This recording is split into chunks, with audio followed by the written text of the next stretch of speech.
ನಾಡಿನ ಸಮಸ್ತ ಜನತೆಗೆ ದಸರಾ ಹಬ್ಬದ ಆರ್ಥಿಕ ಶುಭಾಶಯಗಳೊಂದಿಗೆ ಈ ದಿನ ಇವತ್ತು ಮಾತಾಡಲಿಕ್ಕೆ ಏನಕ್ಕೆ ಬಂದಿದ್ದೀನಿ ಅಂತ ಹೇಳಿದ್ರೆ, ಇವತ್ತು ಎಸ್ ಟಿ ಸಮುದಾಯಕ್ಕೆ ಕುರುಬ ಸಮಾಜವನ್ನು ಸೇರಿಸ್ತೀನಿ ಅಂತೇಳಿ ಮಾನ್ಯ ಮುಖ್ಯಮಂತ್ರಿಗಳು ಆದೇಶ ಮಾಡಿದ್ದಾರೆ. ಇದು ಎಷ್ಟರ ಮಟ್ಟಕ್ಕೆ ಸರಿ? ನಾವೀಗ ಎಸ್ ಟಿ ಸಮುದಾಯದವರು. ಇದು ಎಷ್ಟರ ಮಟ್ಟಿಗೆ ಸರಿ? ನಮ್ಮ ಎಸ್ ಟಿ ಸಮುದಾಯಕ್ಕೆ ಎಷ್ಟು ಅನ್ಯಾಯಗಳಾಗ್ತವೆ? ಇದನ್ನು ಮಂದಟ್ಟಲ್ಲಿ ಇಟ್ಕೊಂಡು ಮಾನ್ಯ ಮುಖ್ಯಮಂತ್ರಿಗಳು ಯಾಕೆ ಈ ರೀತಿ ಕರೆ ಕೊಟ್ಟರು ಅನ್ನೋದು ನಮಗೂ ಅರ್ಥ ಆಗ್ತಿಲ್ಲ. ಒಂದು, ಈ ವಿಚಾರವಾಗಿ ನಮ್ಮ KR ಕ್ಷೇತ್ರದ ಶಾಸಕರು ಮುಖ್ಯಮಂತ್ರಿಗಳು ಕರೆ ಕೊಟ್ಟಾದಮೇಲೆ ಇವರು ಒಂದು ದನಿ ಎತ್ತಿದ್ರು. ಕುರುಬ ಸಮಾಜನ ಎಸ್ ಟಿ ಮೋರ್ಚಾಗೆ ಕುರುಬ ಸಮಾಜನ ಎಸ್ ಟಿ ಮೋರ್ಚಾಗೆ ಸೇರಿಸ್ತೀನಿ ಅಂತೇಳಿ ಎಸ್ ಟಿ ಸಮಾಜಕ್ಕೆ ಸೇರಿಸ್ತೀನಿ ಅಂತೇಳಿ ಯಾವತ್ತು ಅನೌನ್ಸ್ ಆಯಿತೋ, ನಮ್ಮ ಶ್ರೀವಸ್ತ ಅವರು ಧ್ವನಿ ಎತ್ತಿದ್ರು. ಅವ್ರು ಎತ್ತಿದ್ದೇನು ನೋಡಿ, ಅವ್ರಿಗೆ ರಿಸರ್ವ್ ಅಂತ ಇದೆ. ಎಸ್ ಟಿ ಸಮುದಾಯದವ್ರಿಗೆ ಈಗ 3% ಇದ್ದಿದ್ದು 7% ಆಗಿ 15 ಸೀಟ್ಗಳು ಅವ್ರಿಗೆ ನಿಶ್ಚಿತ ಆಗಿದ್ದಾವೆ ಇಡೀ ರಾಜ್ಯದಲ್ಲಿ. ಮೈಸೂರು ಭಾಗಕ್ಕಿರೋದು ಒಂದೇ HD ಕೋಟೆ ಅಂತ ರಿಸರ್ವ್ ಆಗಿದೆ. ಈ ಕುರುಬ ಸಮಾಜದವ್ರನ್ನ ಸೇರಿಸಿದ್ರೆ ನಮ್ಮ ಮೈಸೂರು ಭಾಗದಲ್ಲಿ ಪ್ರಭಾವಿಯಾಗಿರೋದು ಯತೀಂದ್ರ ಸಿದ್ದರಾಮಯ್ಯನವರು. ಅವ್ರಿಗೆ ಅಲ್ಲಿಗೆ ನಿಲ್ಲಿಸೋದಕ್ಕೆ ಇವೆಲ್ಲ ಹುನ್ನಾರ ನಡೀತಿದೆಯಾ ಅಂತ ಕೇಳಿದ್ದಾರೆ.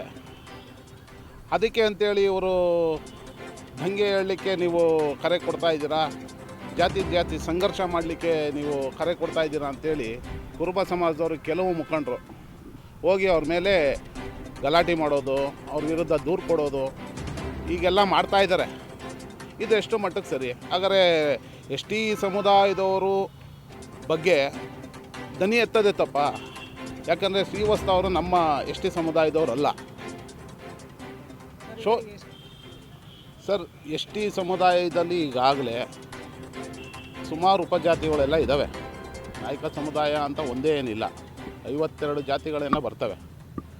ಇದರ ಕೆಳಗೆ ಪ್ರಬಲವಾಗಿರೋ, ಆರ್ಥಿಕವಾಗಿ, ನೈತಿಕವಾಗಿ, ಶೈಕ್ಷಣಿಕವಾಗಿ ಎಲ್ಲ ರೀತಿಯಲ್ಲೂ ಪ್ರಬಲವಾಗಿರೋ ಕುರುಬ ಸಮಾಜನ ತಂದು ಒಳಗಡೆ ಬಿಟ್ಟರೆ, ಎಸ್ ಟಿ ಒಳಗಡೆ ಬಿಟ್ಟರೆ ಪಾಪ ಎಸ್ ಟಿಗೆ ಈಗಿರೋ ಎಸ್ ಟಿ ಮಕ್ಕಳಿಗೆ ಅನುಕೂಲತೆಗಳು ಸಿಗ್ತಾಯಿಲ್ಲ ಸರ್. ಮುಂದಕ್ಕೇನು ಸರ್ ಅವರ ವಿಪರ್ಯಾಸ ಏನು? ಒಂದು ಸ್ಕಾಲರ್ಶಿಪ್ ಕೊಡ್ತಾಯಿಲ್ಲ ಇವತ್ತೊಂದು ದಿವಸ. ಇವತ್ತು ವ್ಯಾಪಾರ ವಹಿವಾಟು ಮಾಡಲಿಕ್ಕೆ ನೀವು ಅನುದಾನಗಳು ಬಿಡುಗಡೆ ಮಾಡ್ತಿಲ್ಲ. ಮತ್ತು ಓದೋ ಮಕ್ಕಳಿಗೆ ಶೈಕ್ಷಣಿಕವಾಗಿ ಆರ್ಥಿಕ ವ್ಯವಸ್ಥೆಗಳು ನೀವು ಮಾಡ್ತಿಲ್ಲ. ಈ ರೀತಿ ಆದರೆ ಇನ್ನು ಕುರುಬ ಸಮಾಜನ ಎಷ್ಟಿಗೆ ಬಂದರೆ ಇದು ಎಷ್ಟರ ಮಟ್ಟಿಗೆ ಹೊಡ್ತಾ ಬೀಳುತ್ತೆ? ಇದನ್ನು ಅವರು ತಲೆಯಲ್ಲಿ ಇಟ್ಕೊಂಡು ಆದೇಶ ಮಾಡಿದ್ರು ಅಥವಾ ಎಸ್ ಟಿ ಸಮಾಜನ ತುಳಿಲೇಬೇಕು ಅನ್ನೋ ಉದ್ದೇಶ ಇಟ್ಕೊಂಡು ಏನಾದ್ರು ಮಾಡಿದ್ರು ಅನ್ನೋದು ನಮಗೂ ಅರ್ಥ ಆಗ್ತಾಯಿಲ್ಲ. ಮನವೊಲಿಕೆ ಮಾಡೋದಕ್ಕಿಂತ ಅವರೇ ಆದೇಶ ಮಾಡೋದು ಉತ್ತಮ. ಯಾಕಂದರೆ ಎಲ್ಲ ತಿಳಿದವರು ಅವರು, ನಮ್ಮ ಸಮುದಾಯನ, ಆಮೇಲೆ ಹಿಂದುಳಿದ ನಾಯಕರು, ಅವರು ಅಹಿಂದ ನಾಯಕರು ಅಂತ ಹೇಳಿ ನಮ್ಮ ಸಮುದಾಯದವರು ಹೆಚ್ಚಾಗಿ ಅವ್ರಿಗೆ ಓಟನ್ನು ಹಾಕಿದ್ದಾರೆ. ಅದನ್ನೆಲ್ಲ ಮಂದಟ್ಟು ಮಾಡಿಕೊಂಡು ಅವರು ಕೂಡ ಆದೇಶನ ಕರೆಕ್ಟಾಗಿ ಹೊರಡಿಸ್ಬೇಕು. ಈ ರೀತಿ ಎಲ್ಲ ಮಾಡಿ ಜಾತಿ ಸಂಘರ್ಷ ತಂದು ಹೊಡೆದಾಡೋದು ಎಷ್ಟರ ಮಟ್ಟಿಗೆ ಸರಿ ಸರ್? 100% ಆಗುತ್ತೆ. ಜಾತಿ ಸಂಘರ್ಷಕ್ಕೆ ಇದು ಬುನಾದಿ. ಇನ್ನು ಮುಂದೆ ಇದೇ ರೀತಿ ಆಯಿತು ಅಂದರೆ ದಸರಾ ಆದಮೇಲೆ ಎಲ್ಲೆಲ್ಲಿ ನೋಡಿರೋ ಕಚ್ಚಾಟಗಳು, ಹೊಡೆದಾಟಗಳು, ಪ್ರತಿಭಟನೆಗಳು, ಕೂಗಾಟಗಳು ಇದೇ ರೀತಿ ಆಗ್ತವೆ. ಇದು ಬೇಕೇ ರಾಜ್ಯಕ್ಕೆ? ಇದು ಒಳಿತೆ?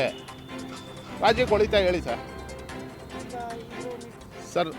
ಮನವಿ ಸಲ್ಲಿಸೋದಕ್ಕೆ ಇನ್ನು ಮುಂದೆ ನಮ್ಮ ಮೈಸೂರು ಮತ್ತು ಚಾಮರಾಜನಗರ ಜಿಲ್ಲಾ ನಾಯಕರ ಸಂಘದಿಂದ ಅನುಮತಿ ತಗೊಂಡು ನಾವು ಕೂಡ ಒಟ್ಟಾಗಿ ಸೇರಿ ಇನ್ನು ಮುಂದೆ ನಾವು ಯಾವ ರೀತಿ ಪ್ರವೃತ್ತರಾಗಿ ನಾವು ಮುಂದುವರಿಬೇಕು ಅನ್ನೋದನ್ನು ನಾವು ಮಂದಟ್ಟು ಮಾಡಿಕೊಂಡು ಆನಂತರ ಮನವಿ ಸಲ್ಲಿಸೋದಕ್ಕೆ ನಾವೆಲ್ಲ ಮುಂದಾಗ್ತೀವಿ. ಒಂದು, ನಾನು ಇವಾಗ ಮಾತಾಡ್ತಾ ಇರೋ ಉದ್ದೇಶ ಏನಂದರೆ, ನಮ್ಮ ಶಾಸಕರಾದ ಶ್ರೀವಸ್ತ ಅವ್ರ ಬಗ್ಗೆ ಈ ರೀತಿ ಅಪಪ್ರಚಾರ ಮಾಡ್ತಾಯಿದ್ದಾರೆ. ಜಾತಿ ಗಲಭೆ ಎದ್ದೇಳಿಸೋದಕ್ಕೆ ಕೂಗು ಕೊಡ್ತಾ ಇದ್ದೀರಾ. ಜಾತಿ ಗಲಭೆ ಎದ್ದೇಳಿಸೋಕ್ಕೆ ಕೂಗು ಕೊಡ್ತಾ ಇರೋದು ಬಂದು ಮಾನ್ಯ ಸಿದ್ದರಾಮಯ್ಯನವ್ರ ಹೇಳಿಕೆ. ಯಾಕಂದರೆ ಶ್ರೀವಸ್ತ ಅವರು ನಮ್ಮ ಎಸ್ ಟಿ ಸಮುದಾಯದವರಲ್ಲ ಸರ್, ಒತ್ತಿ ಹೇಳ್ತಾ ಇದ್ದೀನಿ, ಎಸ್ ಟಿ ಸಮುದಾಯದವರಲ್ಲ. ಏನಕ್ಕೆ ಅವ್ರ ಮೇಲೆ ಈ ಆರೋಪ? ಹಾಗಾದ್ರೆ ದನಿ ಎತ್ತದೇತಪ್ಪ ನಮ್ಮ ಎಸ್ ಟಿ ಸಮುದಾಯದವ್ರ ಬಗ್ಗೆ. ಹಂಗಾರೆ ಬೇರೆ ಯಾರು ಕೂಡ ಮಾತೇ ಆಡಬಾರ್ದು. ಹಾಗಾದರೆ ಖಂಡಿತ ಸರ್, ಖಂಡಿತ ಇದು ರಾಜಕೀಯ ತಳಕಾಕಿ ನಮ್ಮನ್ನು ಎಸ್ ಟಿ ಸಮುದಾಯದವ್ರನ್ನ ಇನ್ನೂ ತುಳಿಯಲಿಕ್ಕೆ ಇವರು ಮುಂದಾಗಿದ್ದಾರೆ. ದಯಮಾಡಿ ಇದನ್ನು ಇಲ್ಲಿಗೆ ನಿಲ್ಲಿಸಿ ಈ ಆದೇಶನ ವಾಪಸ್ ತಗೊಂಡು ನಮಗೆ ನ್ಯಾಯ ದೊರಕಿಸ್ಕೊಡ್ಬೇಕು. ದಯಮಾಡಿ ನಮ್ಮ ಶಾಸಕರಾದ ಶ್ರೀವತ್ಸ ಅವ್ರಿಗೆ ಯಾವುದೇ ರೀತಿ ಅಚಾತುರ್ಯ ಆಯಿತು ಅಂತ ಹೇಳಿದ್ರೆ ಇಡೀ ನಮ್ಮ ನಾಯಕ ಸಮುದಾಯ ಅವ್ರ ಬೆನ್ನಿಂದ ನಿಂತ್ಕೊಳ್ಳುತ್ತೆ ಸರ್. ಅವ್ರು ಶಾಂತವಾಗಿದ್ದರೆ ಶಾಂತವಾಗಿರುತ್ತೆ. ಅವ್ರು ಇನ್ನೂ ಅತಿ ಹೆಚ್ಚಾಗಿ ಕಿಡಿ ಹೆಚ್ಚಿದ್ರೆ ಸರ್ ಉಗ್ರವಾಗಿ ಹೋರಾಡ್ತೀವಿ ಸರ್. ಹೌದು